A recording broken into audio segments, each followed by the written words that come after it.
You know that nagging feeling you get at the end of the day? It's not about some huge, terrible thing you did. It's the small stuff. The white lie you told, the corner you cut, that moment you just weren't the person you wanted to be. It's a quiet, constant guilt. It feels like a low-grade fever in your soul.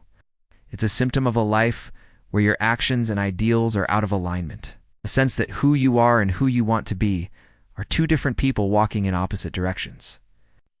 You can picture the person you admire. They're honest, compassionate, reliable, but your daily actions, they don't always match up. You told your boss you were almost done with that project when you hadn't even started.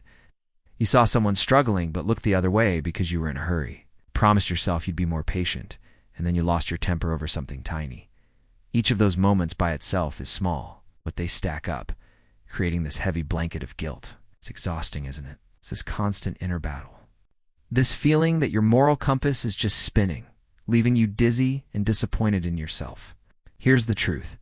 The problem isn't that you're a bad person. The problem is that your system for making decisions, your moral framework, has simply fallen into disrepair. Like trying to navigate a city with a blurry old map. You're going to take wrong turns. But what if you could redraw that map? What if you could systematically rebuild your moral framework from the ground up? If you're tired of that feeling, if you want to close the gap between your actions and your ideals, then this is your 30-day challenge to do exactly that. Week 1. The foundation, your core values audit before you can build anything. You need a solid foundation. In the moral life, that foundation is your core values. Most of us have a fuzzy idea of what we care about, things like honesty or family, but we rarely stop to define what those words actually mean to us. This week we're changing that. The first step is moral archaeology.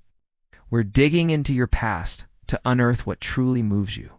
Start by finding a quiet spot where you can be alone for at least 30 minutes. Grab a notebook and think about a few key questions. When in your life did you feel most alive, proud, and fulfilled? What were you doing? What was with you? What about that experience made it so powerful? Maybe it was finishing a tough project at work that points to a value of diligence or achievement. Maybe it was helping a friend through a crisis that suggests compassion or loyalty. Write it all down without judging yourself. Next, we look at the friction points. Think about times you felt angry, frustrated, or truly let down. What was happening? Often our outrage is just a spotlight on a cherished value that was being violated. If you were furious when a coworker took credit for your idea, that's a huge sign that you deeply value fairness and recognition. Now, look at your notes. Start circling the words that pop up again and again. Compassion, integrity, security, creativity, justice, discipline. From this big list, your job is to group similar concepts and then boil it all down to your top 5 core values. These 5 are the pillars of your new moral framework. They become your non-negotiables.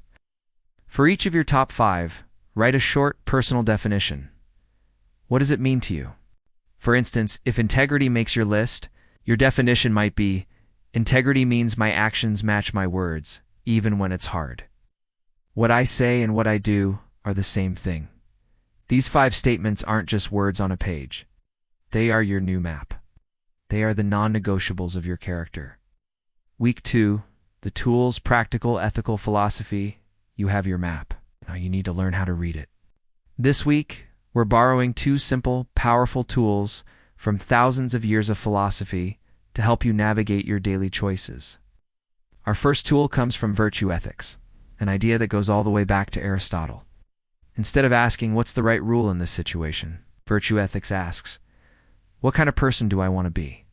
Look back at your 5 core values from week 1. These are the virtues you want to live out. So this week, your challenge is to face every big decision with this question. What would a person who truly holds my values do right now? Our second tool is the golden rule. Do unto others as you would have them do unto you. But give it a slight upgrade from a rule to a tool for true connection. Treat others as they would want to be treated. The classic rule is limited because it assumes everyone wants what you want. This small twist forces you to step out of your own head and into their reality. It's empathy-driven customization. This week, combine these 2 tools. Face each day asking, what would a virtuous person do here?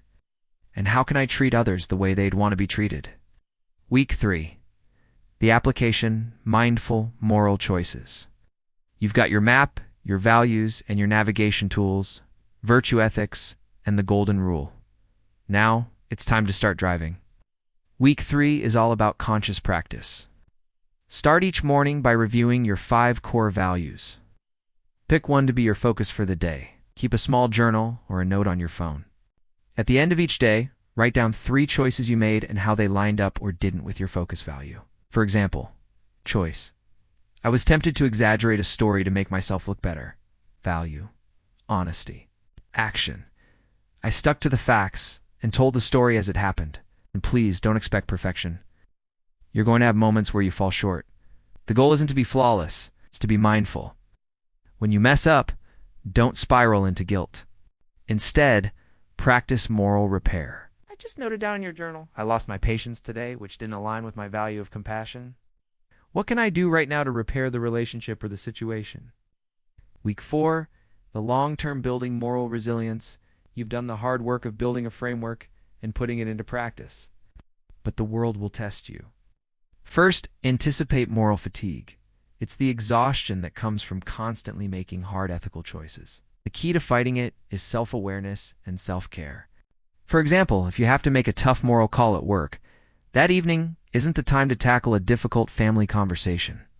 Moral strength requires rest, just like physical strength. Second, learn how to handle moral failure. You will act in a way that doesn't align with your values. When this happens, acknowledge the failure without shame. This isn't a judgment, it's data. Get curious about it. Why did I make that choice? What was the immediate pressure? What lie was I telling myself in that moment? That moment of honest analysis is the truest act of integrity. Third, find your people. Share your values and your goals with a trusted friend, partner, or mentor. Look for moral role models, people you admire for their integrity, to give you a clearer vision of the person you're retrying to become.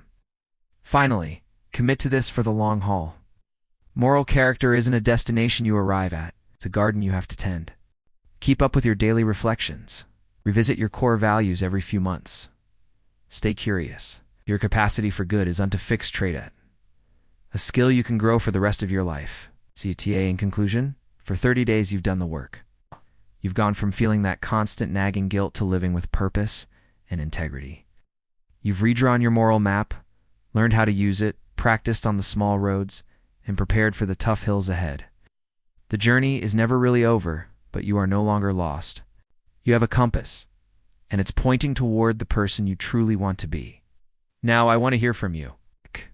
Go to the comments and share one of the top 5 core values you identified for yourself.